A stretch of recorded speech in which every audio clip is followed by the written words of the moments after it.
நாங்கள் இப்போ தான் ஃபஸ்ட் டைம் யூடியூப் சேனல் ஆரம்பிச்சிருக்கோம். ஹாய் சொல்லு ஜஷ்வந்த், ஹாய் சொல்லுங்க. இங்கே பாருங்களேன். ஹாய் ஃப்ரெண்ட்ஸ் சொல்ல மாட்டிங்களா? ஏண்டா ஃபஸ்ட்டு டேவே வாடா டேய்.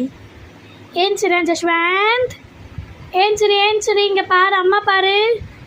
சசுக்குட்டி, அம்மா பாருடி தங்குண்டி. ஏஞ்சிருங்க. இதோ ஜஷ்வந்த். ஹாய் சொல்லு, ஹாய். இங்கே பாருங்க, ஜஷ்வந்த் பர்த்டேக்கு நாங்கள் பத்திரிக்கை வைக்க போகிறோம். இப்போ தான் இல்லைப்பா, இல்லாடி சொல்லலாம், நம்ம பத்திரிக்கை வைக்க போகிறோம்ல. என்னென்ன பண்ணுறான்னு பாருங்க. பட்டு அது மைதாப்பா பட்டு, அது எடுக்கக்கூடாது சரியா?